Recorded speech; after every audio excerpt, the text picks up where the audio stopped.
এখন আর আগের মতো রাত জাগি না। রাত জেগে কি হবে? যাকে এত ভালোবাসলাম সে তো বদলে গেছে।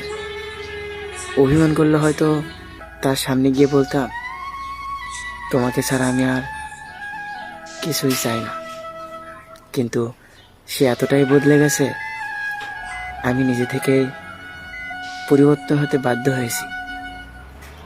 কখনোই আমার ইচ্ছা ছিল না তাকে ছাড়া আমি বাকিটা জীবন থাকব, কিন্তু সে আমাকে এতটা অবহেলা করেছে, চাইলেও তার কথা আর মনে করতে পারি না।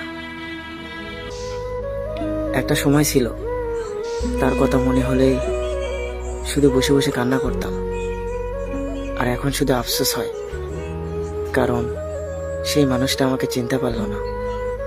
কি না করেছিলাম তার জন্য। যখন যেটা বলেছে সেটাই শুনেছি, তারপরেও দিন শেষে তার কাছ থেকে অবহেলা ছাড়া কিছুই পাইনি। এখনো তার কথা মনে হয়, মাঝে মাঝে মনে হয় তোমাকে একটা ফোন দিয়ে জিজ্ঞাসা করি, তুমি কি আমাকে ছেড়ে সত্যি ভালো আছো?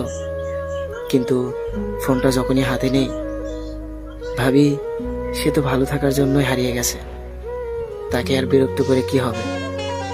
তাই তো তোমাকে আর বিরক্ত করি না।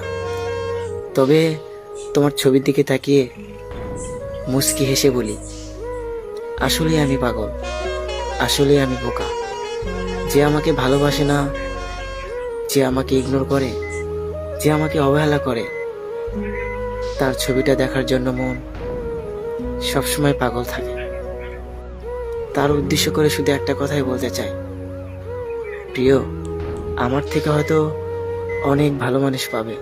হয়তো তোমাকে পাওয়ার জন্য কেউ পাগল থাকবে, কিন্তু প্রিয়, কেউ অপেক্ষা করবে না। কারণ এই দুনিয়ার মানুষগুলো বড়ই স্বার্থপর। স্বার্থ ফুরিয়ে গেলে আমরা সৃষ্টিকর্তাকেই ভুলে যাই। আর আমরা তো মানুষ, সঠিক মানুষ খুঁজতে গিয়ে ভুল মানুষের মায়ায় পড়ো না। একটা সময় ছিল সারাক্ষণ আমার সাথে কথা বলতে। আমি তোমাকে বলতাম, জানগো, এত কথা বললে তো মায়ায় পড়ে যাব, কথা বলার অভ্যাস হয়ে যাবে। যদি কখনো আমার সাথে কথা বলা বন্ধ করে দাও তাহলে আমি অনেক কষ্ট পাবো। তুমি আমাকে কি বলতে?